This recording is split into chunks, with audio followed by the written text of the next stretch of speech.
TFR.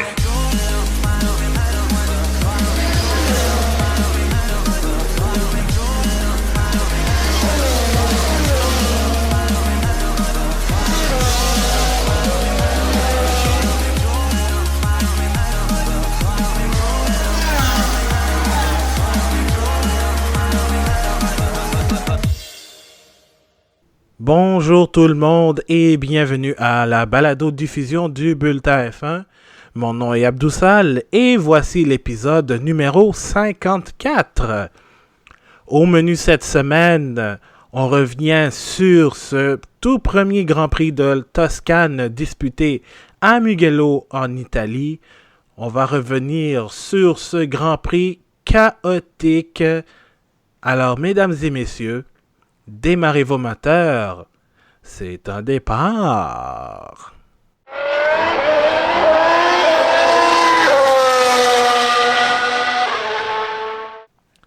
Alors, on va parler en long et en large de ce Grand Prix de Toscane.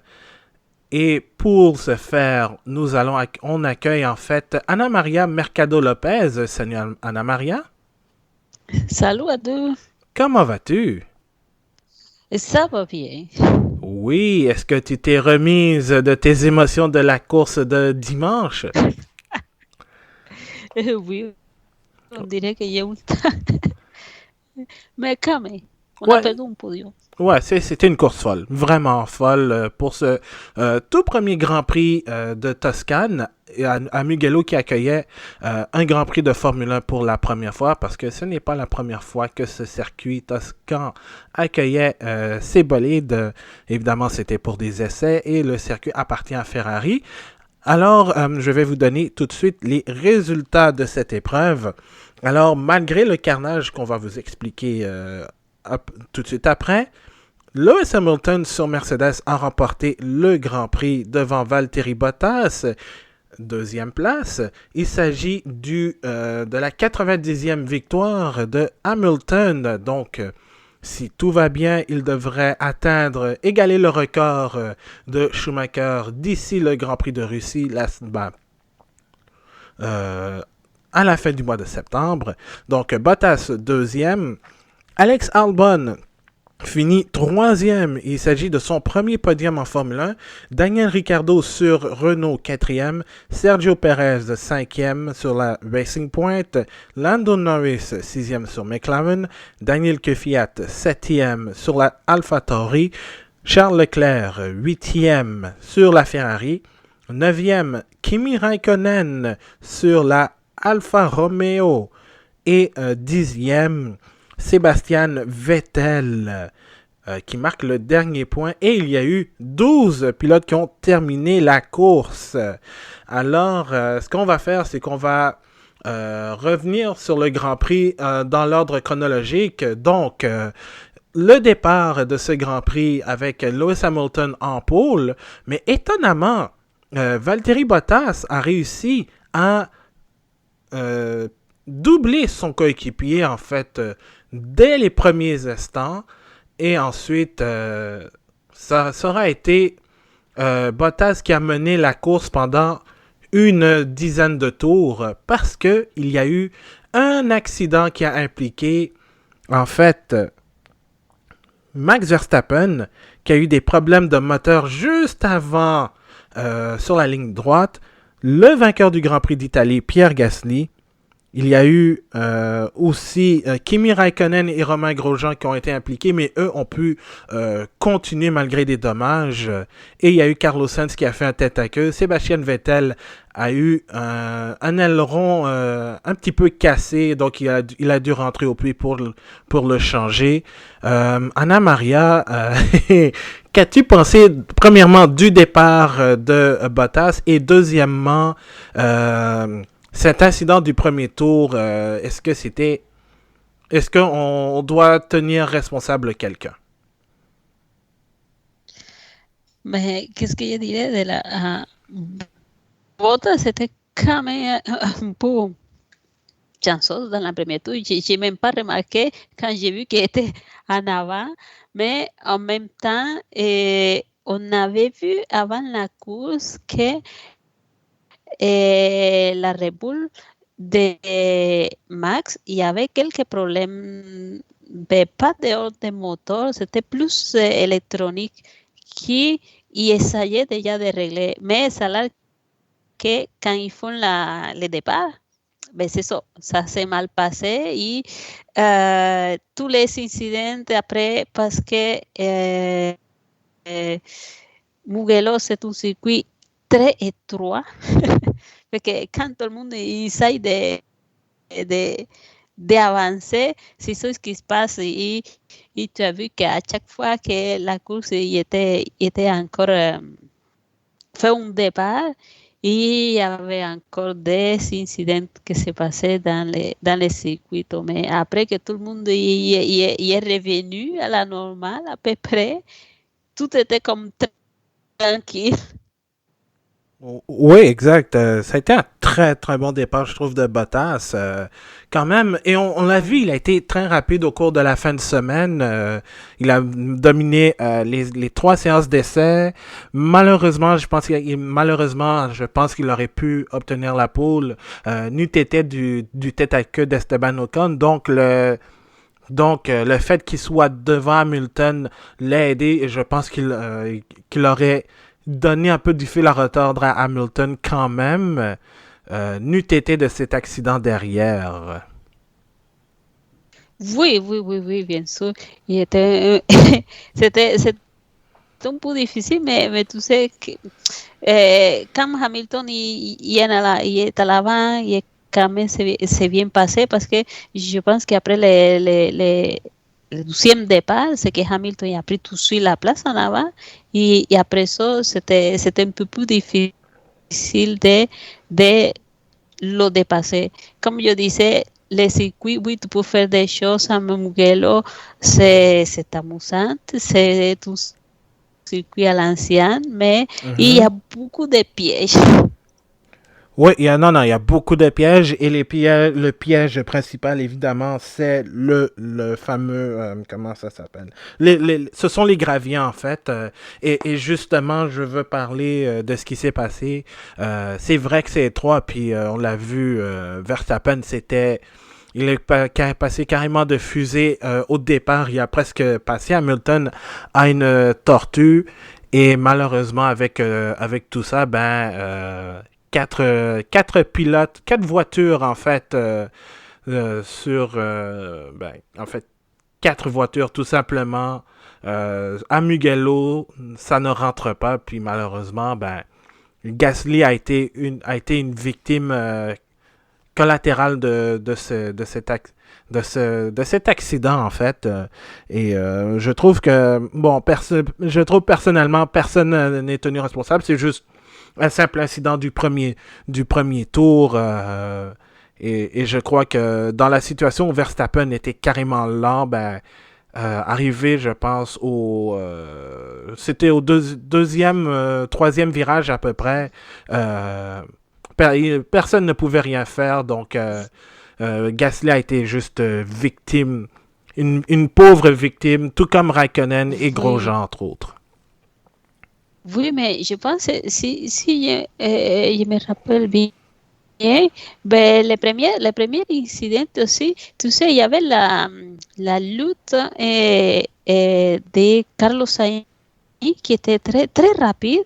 Lui, après, il essayait de dépasser tout le monde parce que on disait, je croyais qu'il savait toucher avec Stroll, Oui. mais apparemment ils se sont pas touchés parce qu'ils ont fait l'investigation. Après ils ont dit que c'était une faute et lui il venait de l'arrière, il a dépassé je me rappelle c'est qui a dépassé en premier et après il continuait, mais il venait très très très vite. Quand il essaye de dépasser Stroll, c'est là qu'il était comme déporté à l'arrière, il a fait son tête à coup et après ça y les autres que venaient à l'arrière y essayaient de ne pas le toucher. Ouais, exact. Je sais pas si c'était à cause du mauvais départ aussi d'album ou du fait que justement tout le monde tout le monde engloutissait Verstappen aussi, mais Dieu merci, personne n'a été sérieusement touché, en fait, en termes de dommages, parce qu'évidemment, tout le monde s'est sorti indemne, entre autres Gasly, et même Grosjean qui a réussi à revenir, puis Carlos... Puis d'ailleurs, je sais même pas si les deux... Je pense que Sainz a juste fait un tête à queue pour éviter le contact, puis Vettel était juste pris dans la situation, puis ça a coûté un aileron avant. Et chapeau aussi à Antonio Giovinazzi qui a... parce qu'il y a une vidéo qui est sortie sur Instagram où on voit justement Giovinazzi éviter le carnage du premier tour. Et, éviter le il a été plus... le premier. Ouais, il a évité le premier, contrairement à Vettel, parce qu'il a été plus chanceux. Mais parlons de ce point fort, du point, en fait, tournant de ce Grand Prix de Toscane. C'est ce fameux carnage du 9e tour où on a Valtteri Bottas qui il ralentit en fait avec la rentrée de la voiture de sécurité dans la ligne d'appui. Là, on voit Bottas en train de regrouper tout le peloton pour qu'il puisse réaccélérer et se donner une bonne longueur d'avance. Et là, on voit, boum, plusieurs voitures impliquées dans des accidents. On voit une Haas, une McLaren taper le mur. Puis là, on se dit, qu'est-ce qui s'est passé? Qu'est-ce que c'était que ça? Alors, ça a été en fait 4 voitures qui ont été impliquées. Carlos Sainz et Antonio Giovinazzi, le malheureux qui a été impliqué dans l'accident. Il y a eu Kevin Magnussen et la Williams de Nicolas Latifi qui ont été aussi impliqués dans cet accident. Évidemment, il y a eu plusieurs reprises. Beaucoup ont pointé du doigt Valtteri Bottas alors que ce n'était pas le cas. Bottas est le meneur, donc lui, il a le droit de dicter le rythme de la course. Donc, on a entendu beaucoup de pilotes se plaindre des pilotes devant alors que normalement... Le meneur a le droit de faire ce qu'il veut. Mais on a vu aussi, au vu de plusieurs reprises, qu'il y avait un gouffre entre, je pense, les 10 premiers, donc c'est-à-dire de Bottas jusqu'à la Renault de Esteban Ocon. Et on a genre Daniel Kvyat et George Russell qui sont un peu loin. Comme genre, il y a un petit gouffre. Et puis là, il y a ce qu'on appelle l'effet de concertina. Où tout le monde essaye est en fait aspiré, si on peut dire, si c'est bel et bien ça l'effet concertina, ben on a tout le monde qui accélère alors que les autres ralentissent, puis là c'est ce qui a causé l'accident. Donc est-ce que et en plus de cela, la FIA a annoncé qu'il y a 12 pilotes qui ont reçu un avertissement pour cet accident, mais pas Valtteri Bottas, en fait. Regarde, dans cet accident, il y a beaucoup de choses parce que je pense qu'il y a eu des erreurs de côté aussi de la FIA, comme Oui. de côté des pilotes. Ouais. Pourquoi? Parce que c'est ce qu'a dit, tu vois qu'après l'accident, c'est lui le premier qui dit quelque chose en faveur de Bottas, c'est Hamilton. Hamilton a dit à la radio, regarde, tu vois qu'est-ce qui se passe quand on attend la dernière minute pour donner le feu vert. C'est ça. Mm-hmm. Et en principe, on blâmait Bottas parce qu'on disait, mais Bottas, mais lui, c'est lui qui commande. Il faut que tout le monde attende que lui fasse la relance. Il ne peut pas le faire avant la ligne de départ. Parce qu'avant, c'était un peu confus. Les pilotes choisissent plus ou moins entre la ligne d'arrivée, de départ, et choisissent plus ou moins, c'est quand il va relancer, mais dans ce cas-là, il était stipulé après, pour ne pas avoir de confusion, tu ne fais pas la relance avant la ligne de départ. C'est ça. C'est tout. Même si tu as le feu vert, il faut attendre la ligne de départ, fait que tu ne peux pas dépasser, personne peut se dépasser avant. Qu'est-ce qui se passe? Que tous les pilotes qui étaient derrière Bottas, il était correct. Il n'y a pas eu d'accident en avant. Tous les pilotes, il y a à peu près 10 qui étaient proches de, après Bottas, il n'y a aucun qui s'était touché. Mais à l'arrière, je pense qu'ils ont commencé à jouer un petit peu à la vitesse, à se faire aspirer, et c'est ça. Il y a quelqu'un qu'est-ce qu'on voit, que Latifi, il a fait presque toucher quelqu'un une première fois, parce qu'il a accéléré.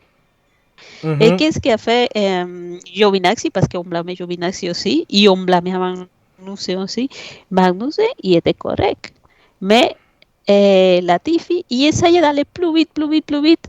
Et si tu vois la répétition, lui, quand il se voit presque touché à Magnussen, il saute à côté. C'est là que Sainz se fait prendre. Et que lui, Giovinazzi à l'arrière, qui était collé à lui, il ne peut pas éviter Magnussen. Parce que Magnussen, il n'était pas vite. Ouais. Il était lui, il n'était pas en vitesse de la même façon qu'était Latifi. Et Giovinazzi suivait Latifi.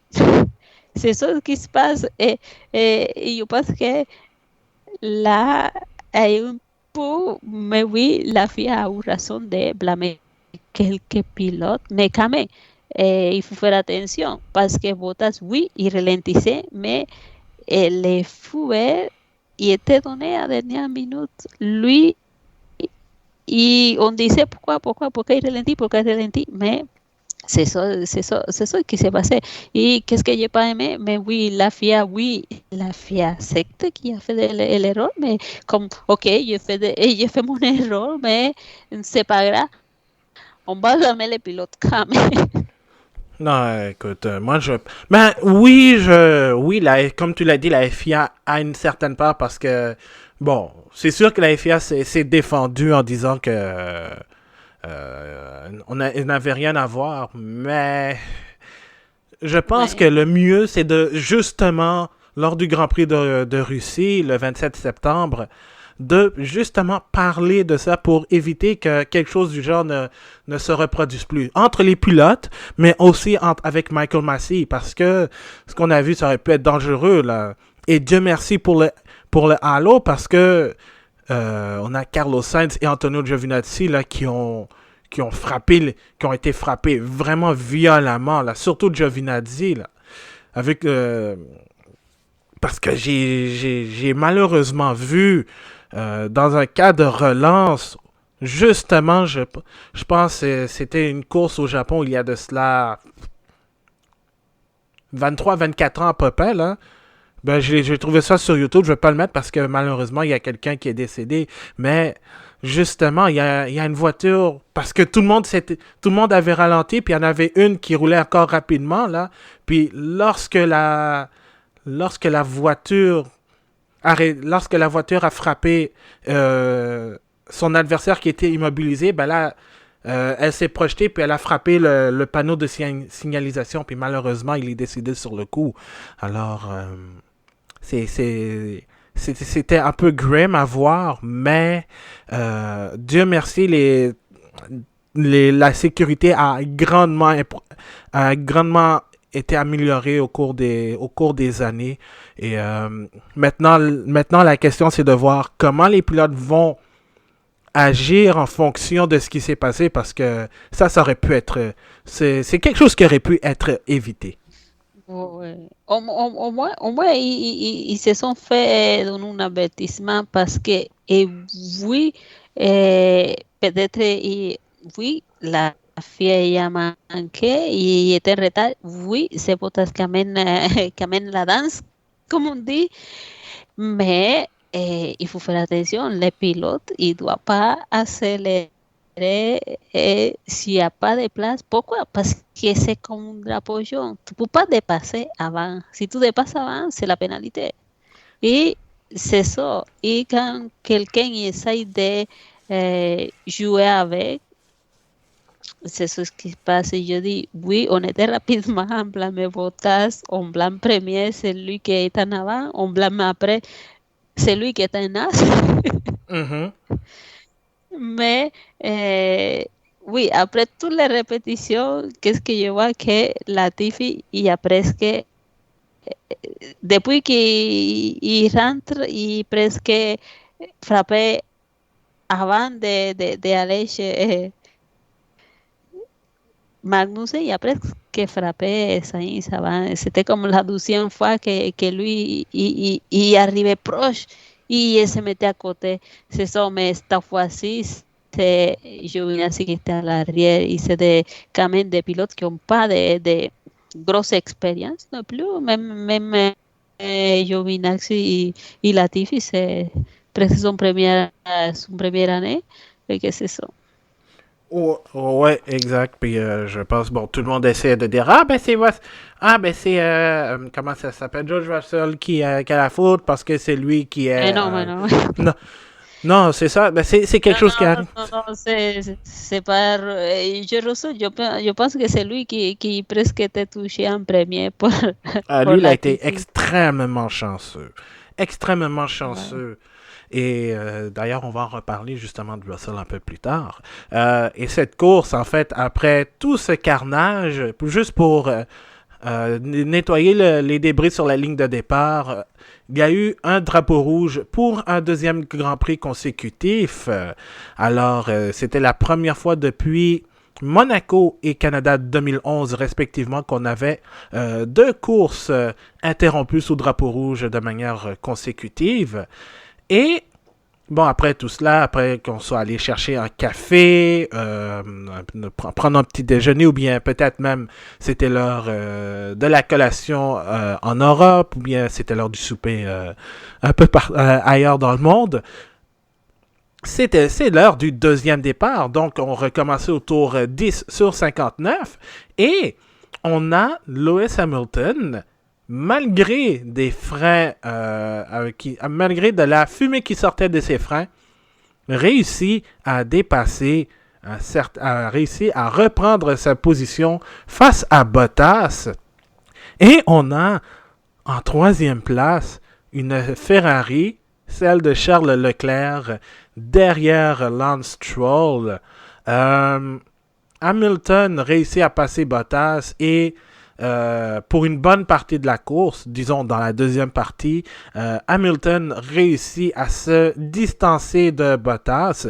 Et et en arrière des deux Mercedes, il y a Leclerc qui se fait dépassé par pas mal tout le monde. D'abord par Stroll, ensuite par Ricciardo, ensuite par Albon et par Perez, Norris et tout ça.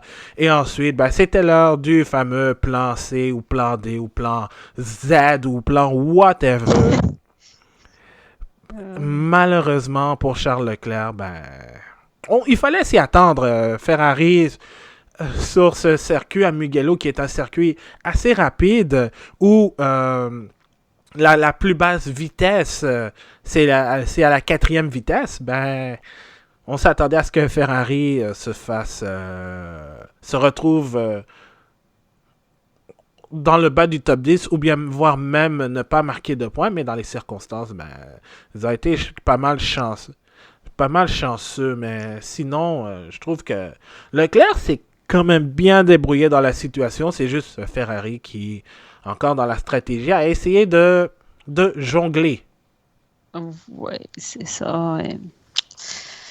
Qu'est-ce que, comme tu l'as dit, il n'y avait pas d'auto pour le circuit, même si on dit c'était Mugello, c'était la maison de Ferrari, mais regarde qu'est-ce qui s'est passé à Monza, mais les autos n'étaient même pas pour aller dans les top 10. Il était là, quand Leclerc il se retrouve troisième, il était là juste parce qu'il était chanceux.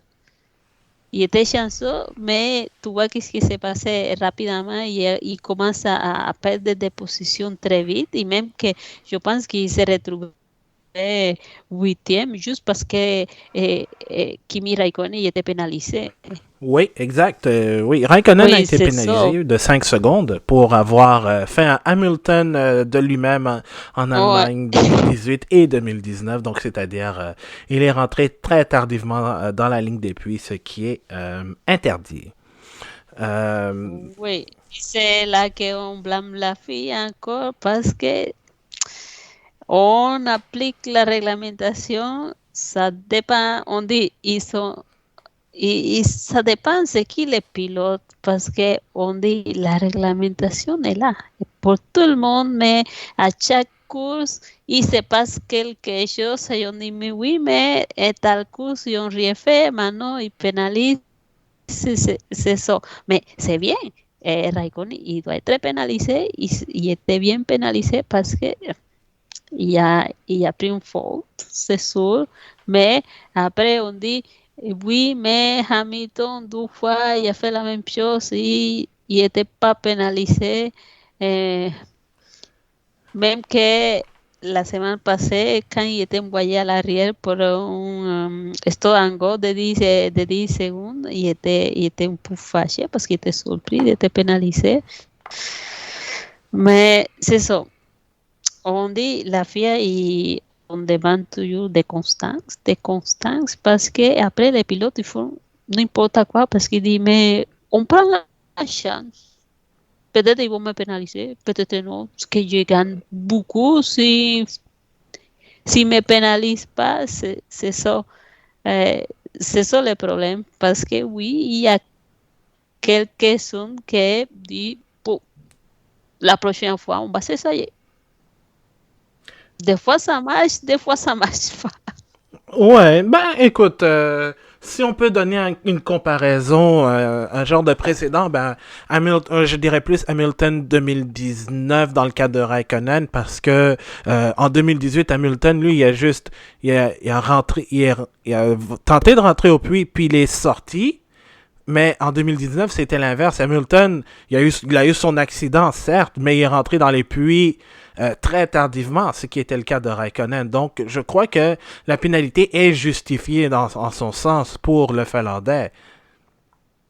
Mais oui, bien sûr, il y a rien il n'y a pas de discussion avec ça. La pénalité avec Raikkonen, il était justifié. Il a mérité, c'est sûr, il a mérité. Mais c'est ça, qu'est-ce que je dis? Que on fait on pense après et on dit, mais oui, mais tal pilote, il a fait la même chose. Il était blanchi, ils n'ont rien fait, ils n'étaient pas pénalisés. C'est là qu'on dit que la vie n'est pas constante quand il y a un pilote qui fait une faute. Et des fois, on le voit quand c'est Grosjean qui vient. Et oui, il y a des pilotes qui font quelque chose et il est blâmé à l'avance. Ouais, ben écoute, c'est la Ouais, FIA. des fois, Parfois, qu'est-ce qui se passe? Oui, ou- mais oui, mais il n'y a pas de discussion. Kimi, il était bien. Il a gagné son pénalité, c'est sûr. Il n'y a rien à discuter. ouais, exact. Je veux justement revenir. Ben, je veux revenir sur le deuxième départ, Hamilton contre Bottas, parce que ça a été personnellement pour moi assez surprenant que Bottas rate pas une mais deux fois son départ, parce qu'on va en reparler du troisième départ de ce Grand Prix. Mais Hamilton a été quand même, il s'est quand même bien repris après avoir raté le sien en début d'épreuve. Oui, Hamilton, il s'est bien repris. Et après qu'il était en avance, il n'y avait rien à faire. C'est à lui. La course, c'est à lui. Et Et c'est sûr, Bottas, je ne sais pas qu'est-ce qui se passe. Bottas, et des fois, lui était rapide. Il dit non, je ne me fais pas prendre. Et il faut qu'il gagne plus de points. Il faut se battre en avant. Mais on voit qu'à chaque course, il perd de terrain. C'est moins. Même Verstappen, il gagne devant lui des fois. oui, mais Verstappen aussi, il en profite. Dans le cas de Bottas, je l'ai trouvé, moi je l'ai trouvé, il a essayé de faire du mieux qu'il peut. Je peux pas c'est vrai que il est à blâmer en partie parce qu'il a raté son départ et je pense que avec le fait qu'il a été quand même très rapide, très constant au cours de la fin de semaine, ce deuxième départ a carrément ruiné toutes ses chances de remporter le Grand Prix. Il aurait fallu qu'il y ait un autre drapeau rouge, ce qui s'est passé, pour qu'il puisse revenir, pour qu'il puisse avoir sa chance de gagner. Et puis en plus, il avait une stratégie différente. Ben, disons différente. Ce que Mercedes a refusé. Hein? Ouais, différente parce que lui, il voulait opter pour des pneus différents à ceux d'Hamilton, mais Mercedes a dit non, parce que justement, il y a eu cet avertissement de ne pas rouler sur les vibreurs pour éviter toutes sortes d'ennuis, un peu comme ce qu'on a vu au tout premier Grand Prix de la saison en Autriche. Puis là, boum, on a Lance Stroll qui a un violent accident au deuxième virage d'Arrabiata qui amène le drapeau rouge. Mais avant de parler de l'accident de Stroll, il y a eu quand même un moment assez intéressant. Il y a Daniel Ricciardo qui a réussi un undercut face à Lance Stroll alors que ces deux-là se battaient pour le podium. Et il y avait Alex Albon qui se rapprochait tranquillement des deux pilotes juste avant l'accident. Est-ce que tu crois que Stroll aurait fini troisième malgré le undercut? Mais peut-être oui, il aurait fini troisième parce que il était très vite, il presque arrivait à chercher Ricciardo, et en plus Ricciardo, il y avait personne en avant, fait qu'il ne pouvait pas se défendre del DRS, et les Racing Point, il était très vite. Quand ils l'ont dit Stroll, allez chercher Ricciardo, lui, il a mis tout ce qu'il pouvait donner pour aller le chercher. Il se trouvait presque dans les magiques secondes de DRS, mais c'est ça, il y a eu avant son accident, je pense que c'est son pneu gauche à l'arrière qui a éclaté, mais je pense que lui, il aurait été capable d'y aller. Parce que, regarde, c'est lui qui était derrière Ricciardo, il était capable. Ouais. Moi, personnellement, je ne pense pas que Stroll aurait pu terminer troisième parce que Albon, lui aussi, je pense qu'il s'est arrêté après. Je pense qu'il s'est arrêté avant ou après Ricciardo. Mais il se rapprochait tranquillement de Stroll. Donc, je ne pense pas que le Québécois aurait été en mesure de terminer sur le podium. Peut-être quatrième s'il avait été s'il n'eût été de l'accident parce que je pense qu'il aurait dépassé Daniel Ricciardo.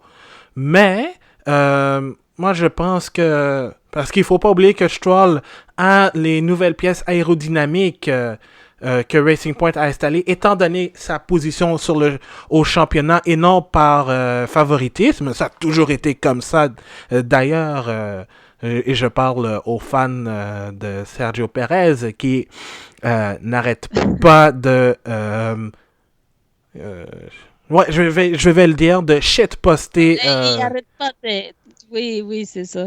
Ouais, ils n'arrêtent pas de shitposter sur les comptes Instagram, Twitter, sur tous les comptes de Racing Point pour exprimer leur mécontentement. Ils ont même dit karma parce que Stroll a eu un accident, qui est d'ailleurs dû à une crevaison. Est-ce que c'est à cause du vibreur ou bien c'est parce qu'il y avait des débris? On ne le sait pas encore, mais Racing Point enquête là-dessus. Mais ce n'est en aucun cas c'était de la faute de Stroll. Puis même la reprise montre que... moi, je pense que c'est un accident presque similaire à celui de Daniel Kvyat au Grand Prix de Grande-Bretagne un peu plus tôt cette année. Alors, je pense que Stroll, malheureusement, a été très chanceux de s'en sortir indemne parce que c'était violent comme accident, un accident à haute vitesse. Et non seulement ça aussi, mais il perd le contrôle de sa voiture dans un virage très rapide. Donc,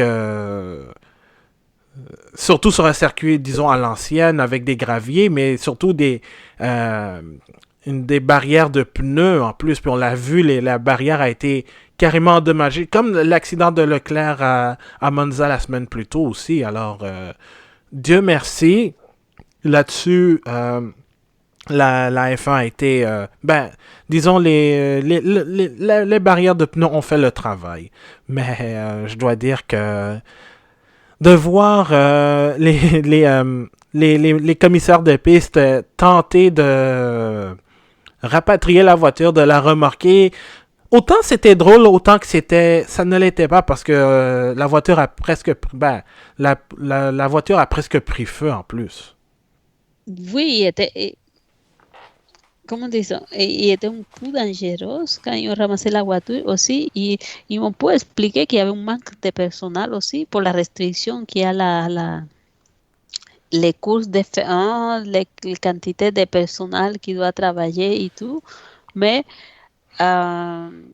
c'est là que pendant que et je sais pas, ils ont pas comme regardé que quand la voiture s'arrête, les moteurs ils continuent à tourner.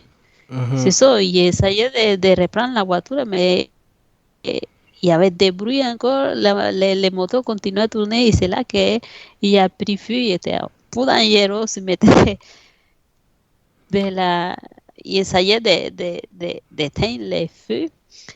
Y por lo que del accidente, la première chose, c'est que tu disais peut-être que Stroll n'aurait pas tenu le coup pour la troisième place. Oui, peut-être non, mais si il aurait resté dans la course, il aurait réussi à dépasser Ricciardo, mais Albon aussi, il devait faire la même chose avec Ricciardo. Ça donne un peu plus de temps aussi à lui pour s'échapper si ça aurait arrivé le cas. Mais pour que de l'accident, c'est à RDS, ils ont montré avant de savoir qu'est-ce qui se passe, ils essayaient de trouver la caméra embarquée de Stroll pour regarder un petit peu qu'est-ce qui s'est passé parce que ça écoute un boom. Oui, les pneus en arrière, il a éclaté, il montre comme un petit pièce, comme si c'était un débris qui avait roulé ou quelque chose qui est sorti de l'auto, mais en tout cas, il y a un morceau qui se voit dans la caméra, mais il faut mettre ils ont mis les vidéos à très basse vitesse pour qu'ils puissent voir un peu qu'est-ce qui se passe. Et c'est ça qu'il dit après, puis c'est les pneus, il a éclaté. Et ça revient à Pirelli parce que je parlais avec mes collègues avant et on disait qu'est-ce qui se passe si il n'y avait pas autant de drapeaux rouges. Ils ont eu le temps de changer beaucoup les pneus. Ça a été le cas aussi à Italie, le Grand Prix en avant. Et c'est ça que cette année, quand on demande beaucoup, tu viens de le dire aussi, avec Kvyat, il s'est passé aussi, les pneus, ils éclatent, il n'y a pas de signal là-bas. Parce que aussi, je pense, dans un moment, Bottas, il se plaignait des pneus, il disait, il faut regarder, et tout le monde, il le disait, il est bien, et Bottas disait, non, il n'est pas bien, il se sentait pas bien, ça ne marche pas. Y c'est là aussi que yo pense que cette année, il y a un petit peu un problème de pneus aussi.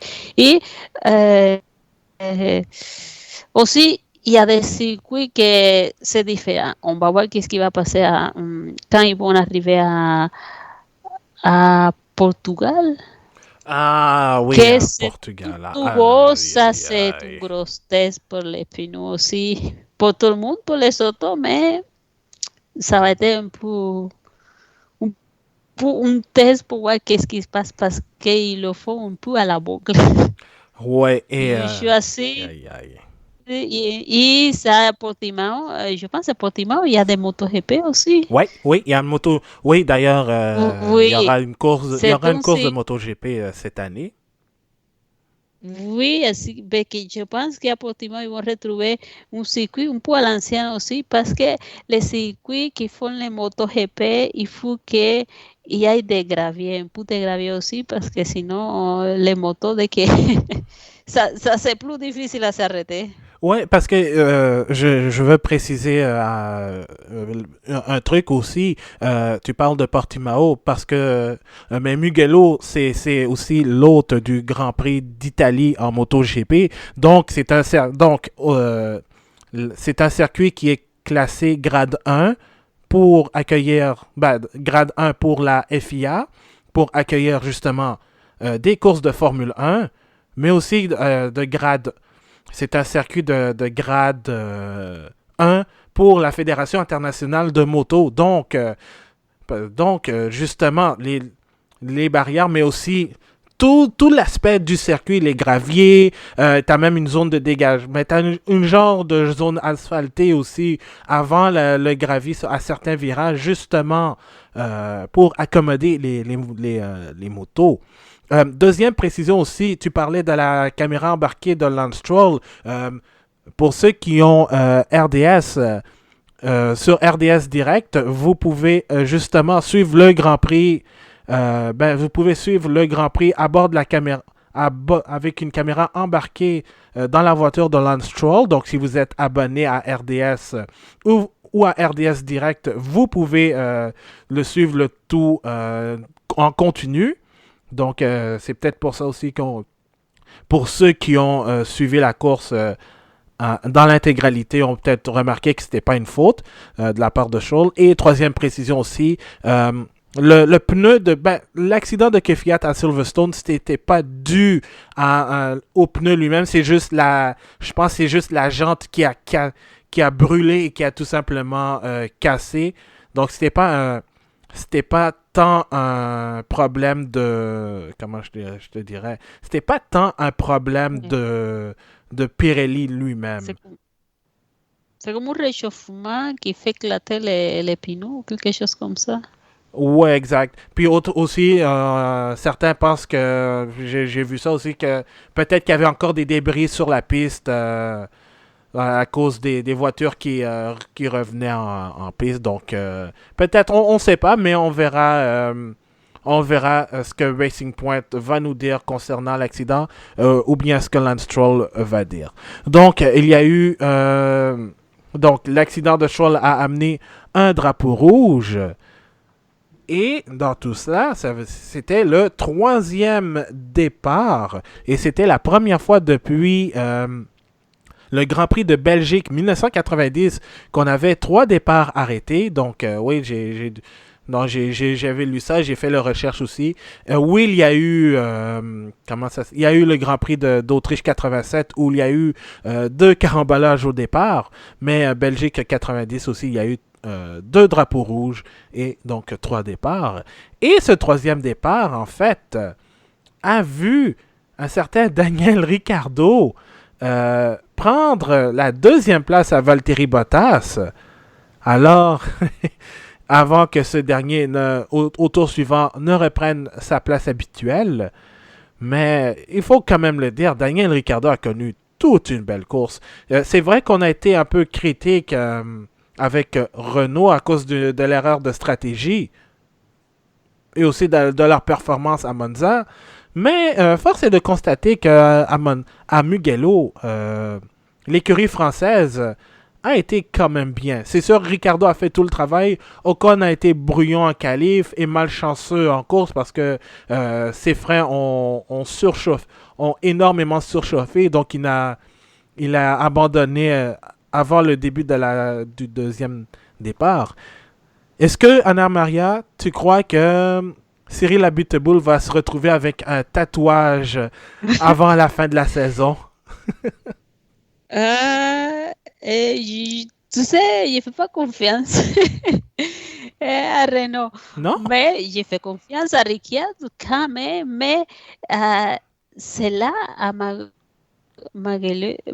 Maguelo, qui s'est retrouvé plus proche de l'avoir. J'étais presque sûre qu'il va l'avoir, mais c'est finalement Albon qui a réussi à le sauver. Ah oui, à sauver C'est Abiteboul. finalement Albon, mais oui, il a sauvé a Cyril parce qu'il était presque doux pour les tatous, mais quand même, c'est ça, dans une course folle comme ça, c'est là qu'il y avait les chances, Renault. Après, on ne sait pas, à Russie, c'est pas la même chose qu'ici. C'est un circuit, tout le monde connaît. Bottas, il performe bien. Les Mercedes, ils performent bien à l'avant à Russie. Mais que, à Russie, on va se trouver à peu près la même chose. Je sais, Renault, ça peut réussir. On sait que Ricciardo y est capable, mais il y a encore des problèmes dans l'auto. C'est ça que même s'il découvre qu'est-ce qu'on peut remettre, il avait dit qu'il y avait de nouvelles pièces, il y avait de nouvelles choses. Ça allait bien pour Ricciardo, ça allait bien pour Ocon aussi à Italie, même s'il n'était pas content lui. Mais il manque encore. Je ne suis pas convaincue parce que je ne sais pas si la voiture va être capable. Je sais que Ricciardo est capable, mais regarde, il était à côté de la Honda de Albon, il n'a pas réussi à tener, il n'a pas tenu le coup. Non, C'est il n'a ça. pas tenu coup. Et on parle qu'il y avait beaucoup de pilotes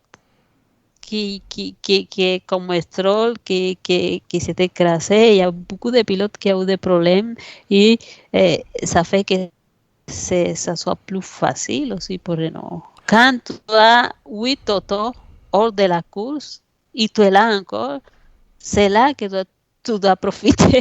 Oui, exactement. Il en a profité, mais je pense les voitures qui ont abandonné étaient tous derrière Ricardo. Donc lui, il n'a pas tant été touché. Donc moi, je trouve que c'était une belle performance. Puis Renault a été très intelligent aussi en faisant l'undercut face à Stroll pour justement prendre la troisième place. Alors, oui, je pense que c'est malheureusement dommage pour Renault à cause de la bonne performance, de la resurgence de, de Alex Albon.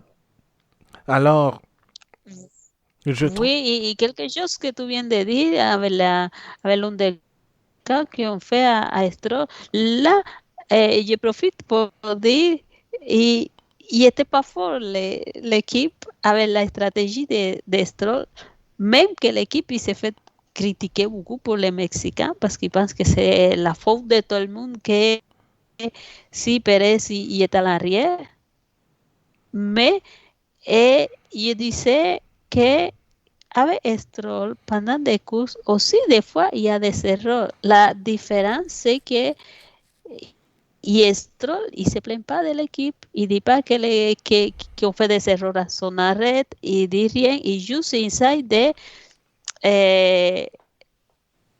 comment dit-on, si il y a fait un erreur, si il n'était pas bon son arrêt, il essaie de gagner à l'avance quand il revient à la course, parce que si l'arrêt de Stroll, ils ont attendu beaucoup de temps pour l'arrêter. Ils perdaient de vitesse, ils perdaient de décimes à chaque fois que je pense qu'ils essayaient de le laisser le plus longtemps, comme d'habitude, mais cette fois-ci, ça ne marche pas parce que ses pneus ils se dégradaient très vite et plus qu'il laissait en piste, plus que lui il perdait de l'avance, Qu'est-ce qui s'est passé? Quand finalement il vient, il fait son arrêt, Ricciardo, il a fait l'undéca très facilement. Oui. Fait que des fois, il voit Racing Point, il avance, il a une bonne voiture, mais il encore, ils ne sont pas encore à la, comment on peut dire, À ils sont l'aise pas encore stratégiquement. un Red Bull. En quoi? Ils ne sont pas à l'aise stratégiquement. Oui, ils sont pas encore à l'aise stratégiquement, même ce qu'ils étaient critiqués avant parce qu'ils n'ont pas fait un double arrêt avec Stroll et Pérez, mais ils sont pas préparés encore pour ça. Il faut les laisser un peu de temps y apprendre, parce qu'avant, ils se battaient avec une voiture que, que, que la voiture, il tenait avant Forza India, il était en mode defensif tout le temps y Pérez il était très bon.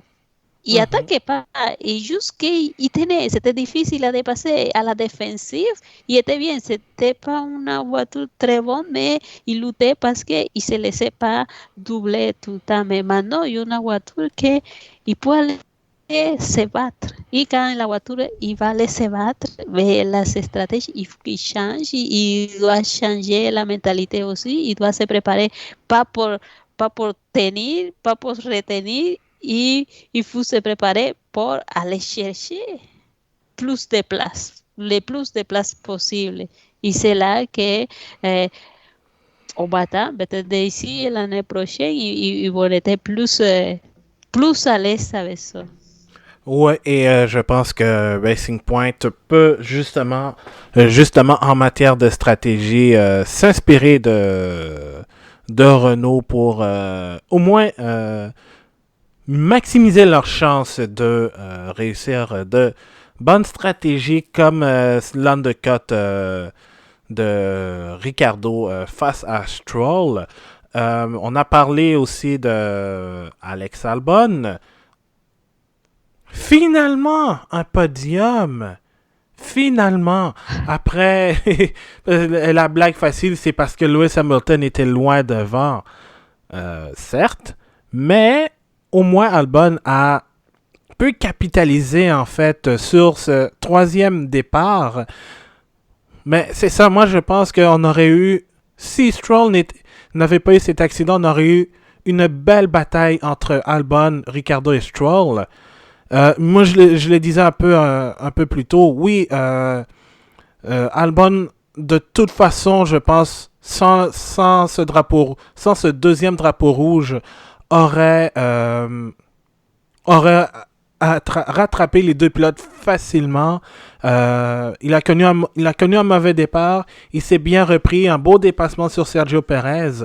Et que dire du dépassement par l'extérieur au premier virage sur Ricardo.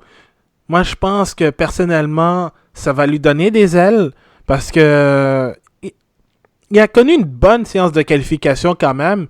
Il était assez proche de Max Verstappen en termes de chrono. Je pense qu'il était à quoi? Deux ou trois dixièmes de Verstappen. Alors, en course, bon, Verstappen a eu ses problèmes.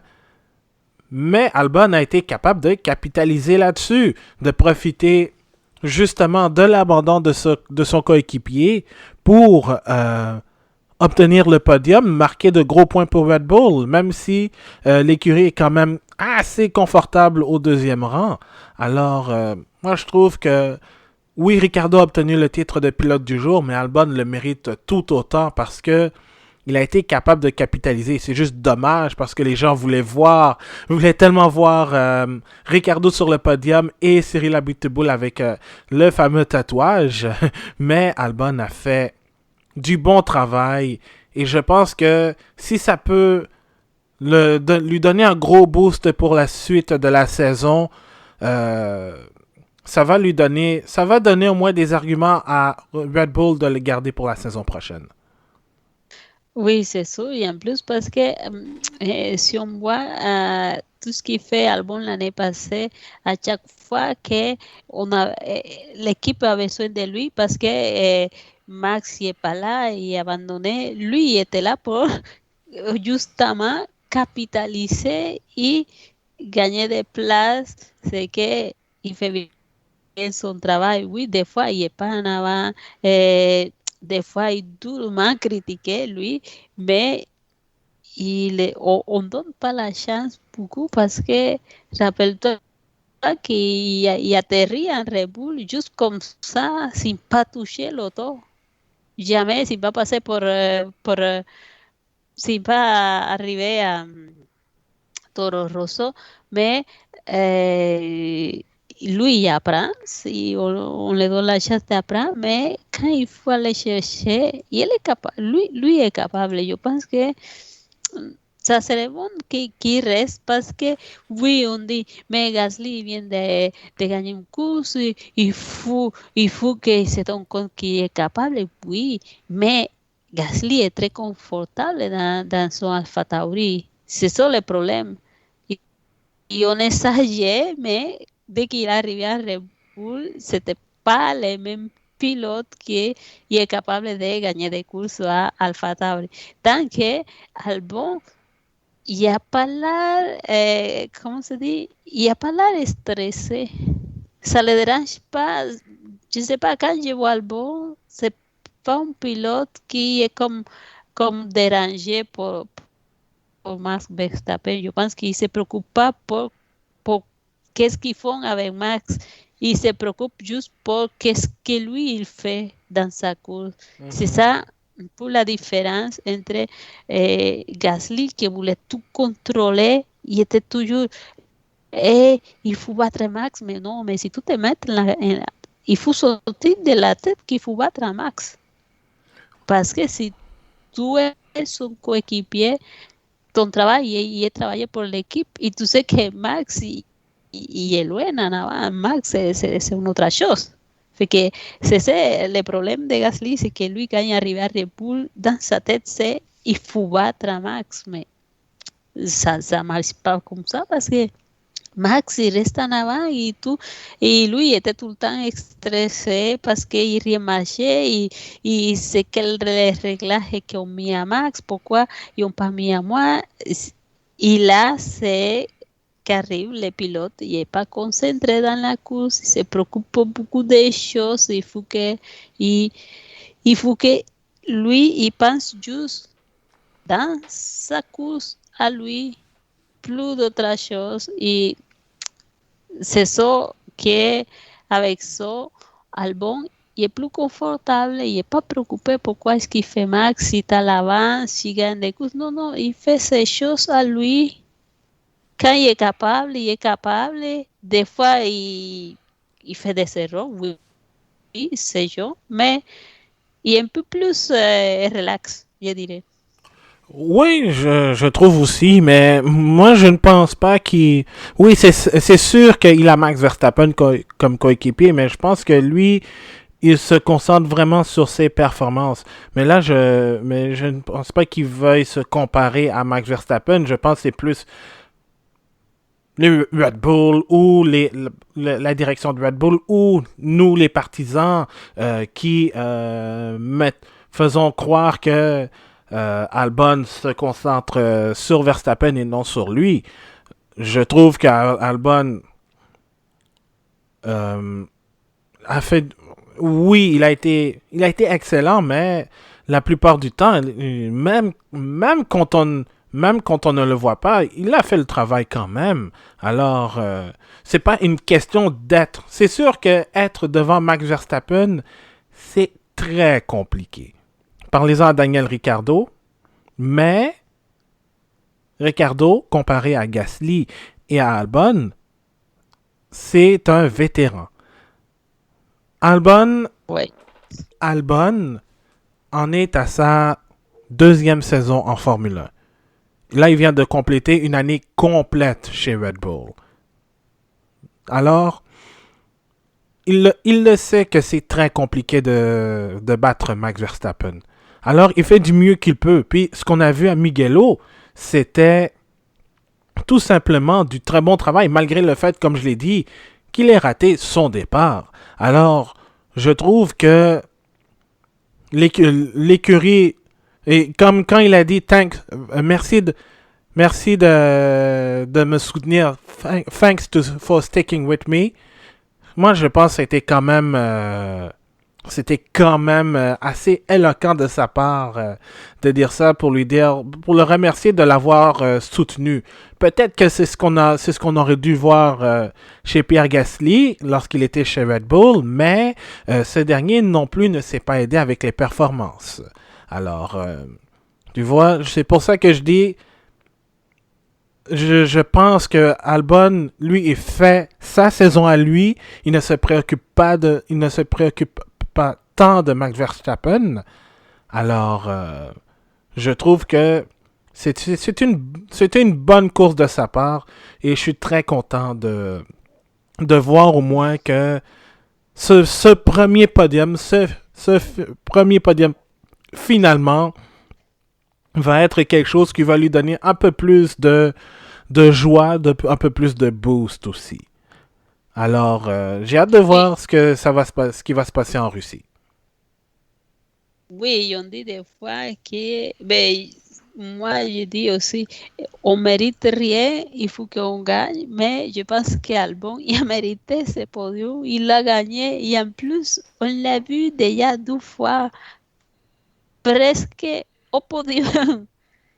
Il s'est passé quelque chose à chaque fois qu'il avait performé autant, mais cette fois-ci, lui, il a réussi. Et je pense qu'il va rester à Red Bull, même si on peut faire des annonces encore, il va rester. Et je dis ça parce qu'ils ont sorti des rumeurs. Peut-être Checo Pérez à Red Bull, je dis non, pas question. Je pense pas que Red Bull ait jamais engagé un pilote qui n'est pas dans son école. Ouais, exactement. Ouais, exactement. Je crois que bon, je pense pas que Perez ira chez Red Bull l'année prochaine. Euh, Tiens, on était avec Albon. On va parler de son bon ami George Oui, Russell qui a été surprenant malgré une 11e place. Quelle fin de semaine pour le jeune Britannique de Williams qui bon, ne s'est pas rendu en Q2, mais qui nous a sorti un tour assez impressionnant malgré une sortie de piste en course. Il était dans les points pendant une bonne partie de l'épreuve, malheureusement avec les drapeaux rouges et les performances des autres voitures, il a chuté au 11e rang. Il s'est, il s'est, disons, battu avec Sébastien Vettel pour obtenir le dernier point et ajouter à cela la pénalité de 5 secondes imposée à Kimi Raikkonen. Malheureusement, il n'a pas été en mesure de faire le possible parce que je pense il a fait une petite erreur contre Vettel lorsqu'il pourchassait Vettel. Donc, il est resté à l'extérieur des 5 secondes requis pour obtenir le point. Mais néanmoins, je trouve que Russell nous prouve que Williams, cette année, si jamais ces genres de courses devaient se reproduire, pourrait facilement, ben, pas facilement, mais pourrait aller chercher un point. oui, lui était proche. Et c'était aussi l'équipe, il venait d'embarquer une nouvelle direction aussi, parce que Oui, Claire, il vient de s'en aller. C'est comme, je pense que dans la circonstance, William, dans son première course, pas de William, y quand même ils se sont bien sortis, on dirait. Russell il a bien performé, l'équipe il était comme correct et ça a l'air comme des fois quand il y a des gros changements dans l'équipe, on le voit dans la course, mais dans le cas de Williams, je pense qu'ils ont bien fait quand même. Les changements ils étaient faits, mais on même pas remarqué qu'est-ce qui s'est passé et Russell il performe très bien. Mais c'est ça, on espère que William il va avancer parce que Bottas il est déjà confirmé pour l'année prochaine. mhm, Hamilton il est pas confirmé, mais c'est sûr que c'est une question de temps. ouais. C'est ça, c'est une question de temps, mais les autres dommages, Russell, c'est que sí resta en William y continúa como, como iré jusqu'à no c'est un peu dommage pour lui parce qu'il était toujours à l'arrière. Oui, il y a des pilotes qui disent mais ça vaut pas la peine, il reste à l'arrière tout le temps. Ça dépend. Pour un pilote jeune, il gagne beaucoup parce qu'il apprend beaucoup. C'est lui qui est à l'arrière, il est habitué à aller dans les mêlées, il est habitué à être poursuivi, il est habitué à avoir del trafic y plein de choses. Que, oui, pour un pilote jeune, ça c'est bien, ça c'est pas un problème rester à une équipe aussi. Et Russo, il est très jeune aussi, parce qu'il y a des temps encore. Oui, il a le temps. Et je trouve aussi, même Sébastien, je suis en train de chercher ça sur le compte Instagram de la Formule 1, mais Sébastien Vettel a été très élogieux à l'endroit du jeune Britannique, parce que évidemment, il se sentait mal de prendre le point après une telle performance. Ah, tiens, je l'ai trouvé. Donc, Sébastien Vettel dit que je me sens un peu mal pour Russell parce qu'il a fait une bonne course, il a bien conduit avant la dernière relance. Il était plus rapide que la Ferrari. Puis ça, c'est malheureusement un symbole de... comment je te dirais? À quel point la Williams évolue au fil de la saison. Et en plus de cela, à quel point la Ferrari, c'est compliqué là. Et là, bon, malheureusement, 9e place. Ça aurait été une belle 9e place, 9e, 10e place à la limite pour Russell. Mais moi, je pense que il a fait une bonne... il a très bien impressionné Mugello. C'est une très, très bonne sortie. S'il y a quelqu'un qui a très bien fait aussi, malgré tout, mais dont on n'a pas beaucoup parlé, en fait. Et d'ailleurs, on n'a pas beaucoup parlé de cette écurie depuis le début de la saison, en fait, dans notre podcast. C'est Romain Grosjean et Haas. Parce que oui, on va se le dire, Romain Grosjean a fini dernier parmi les 12 pilotes. Mais il ne faut pas oublier que, comme on l'a dit, Grosjean a été impliqué dans l'incident du premier tour avec Raikkonen, Gasly, Verstappen. Il a vu ce carambolage du dernier tour, du 9e tour, pardon. Bon, et en plus, la voiture a été lourdement endommagée et on sait que la VF20 de Haas tout simplement ne sera pas développée. Donc, il faut faire attention aux pièces et à toutes sortes d'ennuis. Et malheureusement, c'est ce qui est arrivé avec Grosjean. Mais il s'est quand même bien battu pour tenter d'aller chercher un point pour Haas. Parce qu'on s'entend, Grosjean n'a marqué aucun point cette saison, tout comme Haas d'ailleurs. Et je pense que le Français mérite qu'on reconnaisse sa conduite au cours de la saison. C'est vrai que c'est très souvent passé inaperçu parce que la Haas n'est pas une bonne voiture.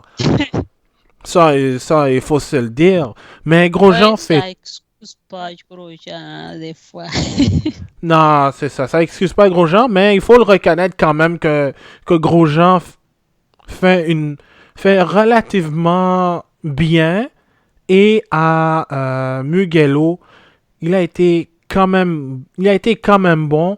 Et avec une voiture lourdement endommagée, de terminer la course comme celle-là, c'est quand même remarquable. C'est dommage parce que moi je trouve que la Renault, que la Haas du français était endommagée, mais il faut quand même avoir l'esprit de pousser à fond. C'est juste dommage que ça ne se termine pas avec un point. Qu'est-ce que tu as pensé de la performance de Grosjean à Mugello? Mm, yo diría que j'étais surpris. Je me cache pas, j'étais surpris. Mais Raikkonen aussi parce qu'il se battait. Depuis les premiers accrochages, j'ai dit, ben regarde, il est très, très fort. Même si Alfa Romeo, je pense qu'il est un peu laissé pour les moteurs Ferrari. Et aussi, Haas, ils sont un peu pénalisés avec ces moteurs Ferrari parce qu'ils se retrouvent toujours à l'arrière, ils n'ont pas de vitesse. Mais ils ont survécu et la voiture de Raikkonen, il est resté dans les points, il est survécu, il a même eu la pénalité. Et j'ai dit, regarde, c'est ce qui me surprend le plus, c'est Grosjean. Des fois, il s'accroche tout seul, lui. Il a réussi à survivre pendant tout le chaos que était Mugello. Mais c'est extraordinaire. Mais il faut dire, oui, il a survécu, il méritait peut-être un point, mais c'est aussi une exception, hein, parce que des fois, Grosjean, c'est le premier, quand on dit eh, eh, c'est qui le premier qui va avoir des incidents, c'est sûr que c'est un as. Mais que oui, il y a con une belle course, je le vois plus comme un survivant. Il était tellement habitué à toutes sortes de mêlées pendant la course que esta fois-ci, on dirait qu'il s'est sauvé. Même si était le dernier, l'arrivée, mais il méritait peut-être aussi un point, mais il faut dire qu'il n'y a pas de points pour tout le monde.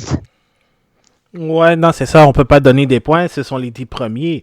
Mais quand même, dans une situation, puis c'est pas la première fois où Grosjean se retrouve dans une opportunité où il a la chance de marquer des points. On l'a vu en Hongrie, justement, avec la décision stratégique de rentrer pour changer de pneus. À un moment donné, ils se sont retrouvés dans le top 5.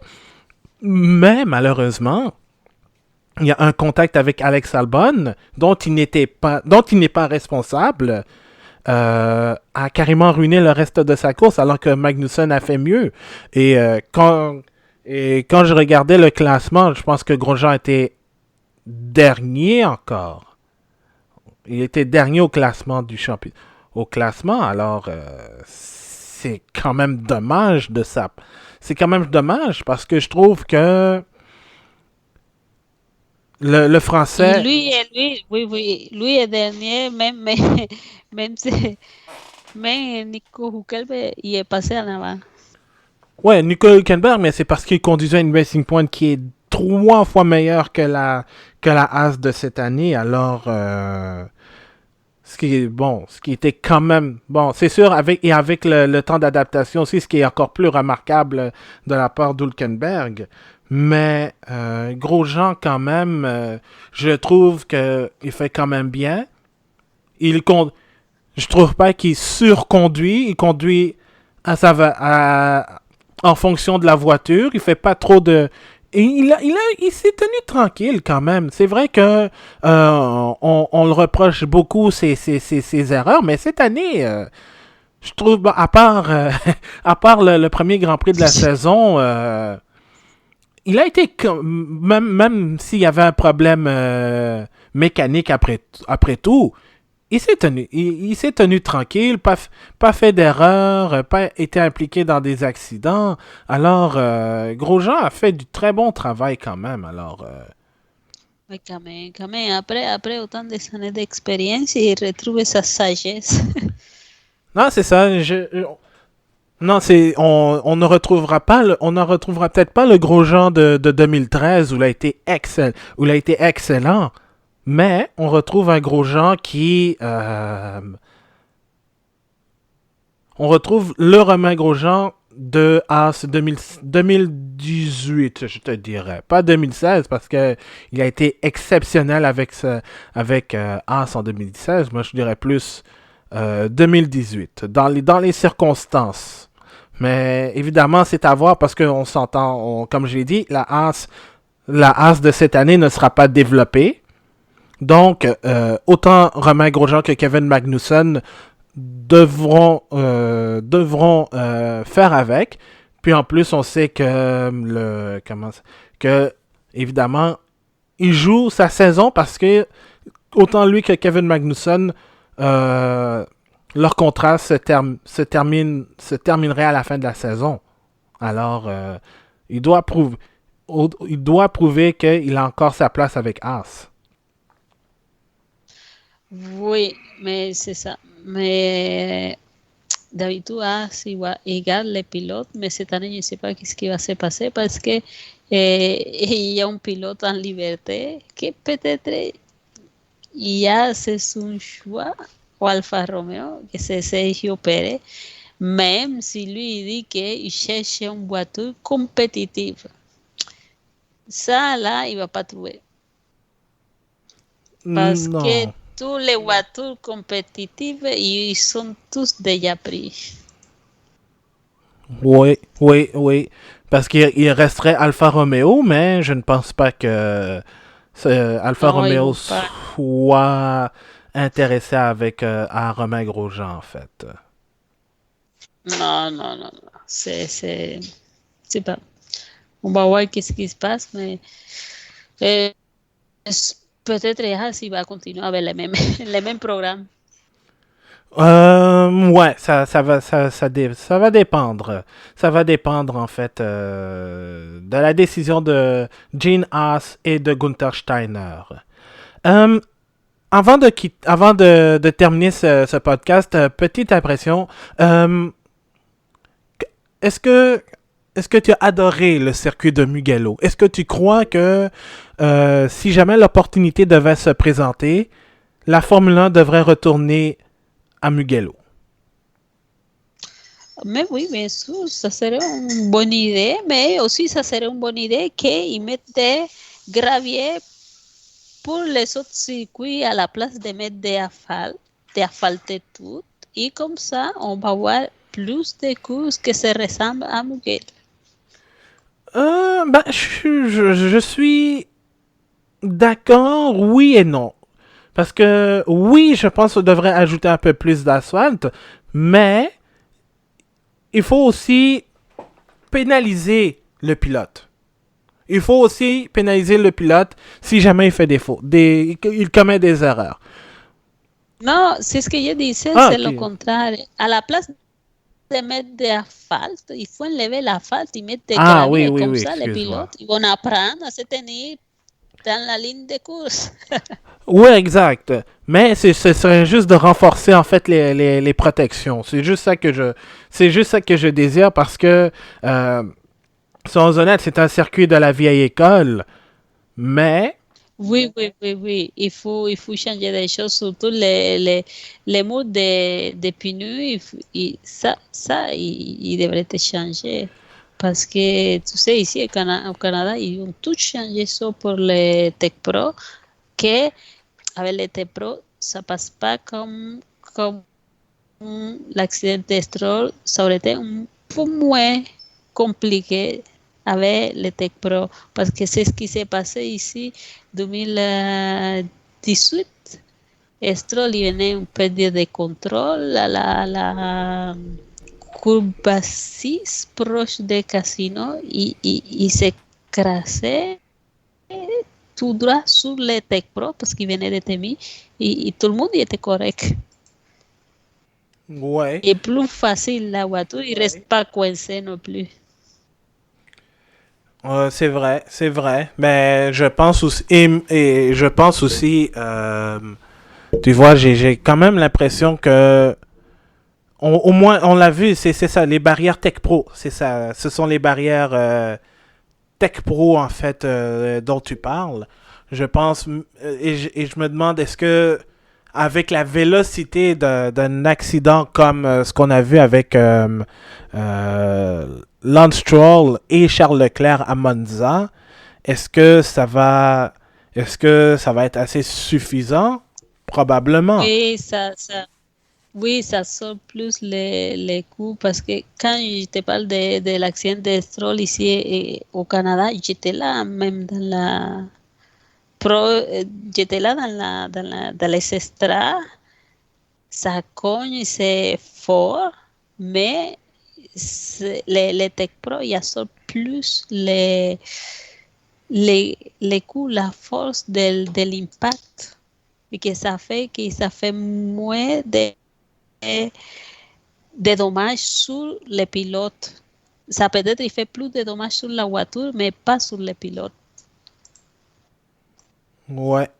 Ouais, exact. Au moins, c'est ça.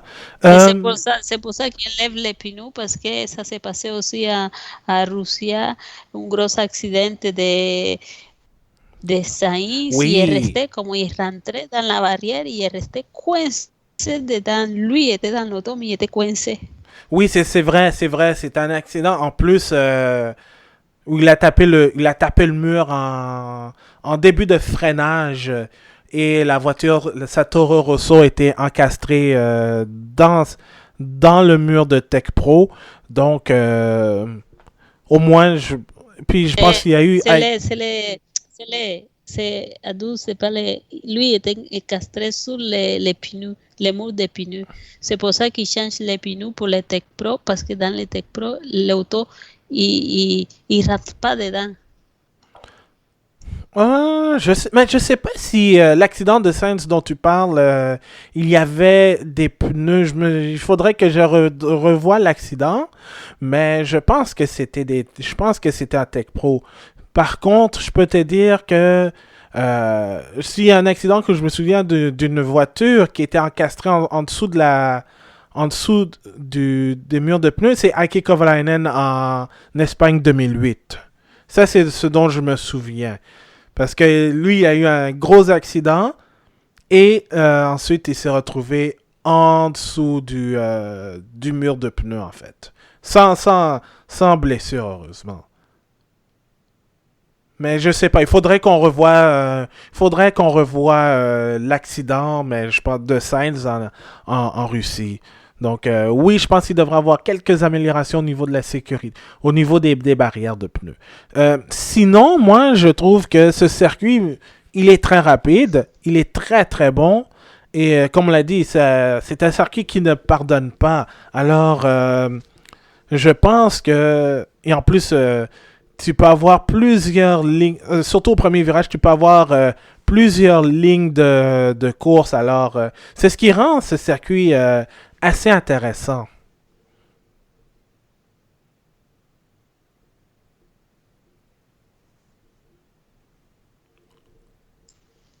Oui, Oh, oh, désolé, pardon, il était il y le a micro. petit Oui, problème technique. on parlait de Rusia. Oui, Rusia il était un circuit plus à la régulière, comme on le voit toutes les années. Aussi, c'est un peu plus rapide.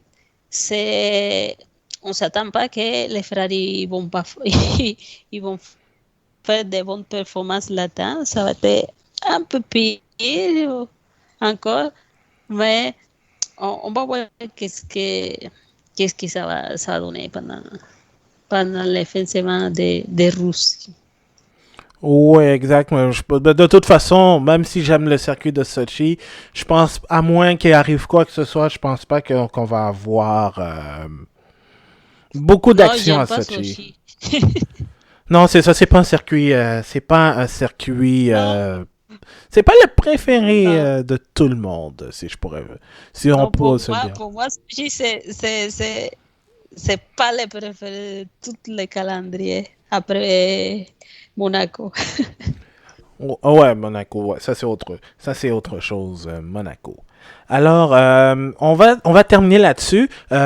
Si jamais vous avez des opinions sur le circuit de Mugello, vous pouvez nous envoyer ça sur Facebook at bulletin F1, facebook.com/bulletin F1, sur Twitter le bulletin F1 en un seul mot, ainsi que sur Instagram le bulletin F1.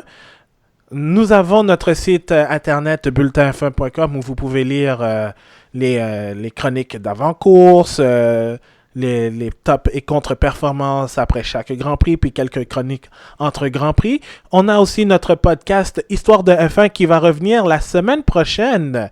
Et le sujet, je vais vous le dire tout de suite, en lien avec le soccer. Et justement, en parlant de soccer, il y a l'Impact de Montréal qui joue, puis ça ne va pas très bien. C'est 2-0 dans le match le plus important de la saison. Classique Impact. Donc, ouais, ça va être l'occasion au moins de parler de mes deux passions préférées, le soccer et la course automobile en même temps. Donc, Histoire de F1 va sortir la semaine prochaine et on sera là la semaine prochaine pour, avec Marc-André Fortin qui ne pouvait être là, on va revenir sur, disons, la première moitié de la saison de Formule 1. Notre balado-diffusion est disponible sur Apple Podcast, Google Podcast, Stitcher, Spotify, donc sur toutes les plateformes de balado-diffusion possibles. Si vous avez aimé ça, n'hésitez pas à nous laisser des commentaires, des critiques constructives, et n'hésitez pas non plus à passer le mot, à partager le contenu à vos amis qui aiment la Formule 1. Donc, ça va nous faire un grand plaisir de toujours parler de Formule 1 sur les réseaux sociaux ou sur notre site web bulletinf1.com. Anna-Maria, un énorme merci. Merci à toi et merci à tout le monde pour nous écouter. Donc, je m'appelle Abdoussal. On continue toujours de rouler avec le Bulletin F1. On se retrouve la semaine prochaine pour la balado Histoire de F1. Ainsi que la balado officielle, le Bulletin F1. Alors, passez une excellente journée ou soirée, peu importe où vous êtes.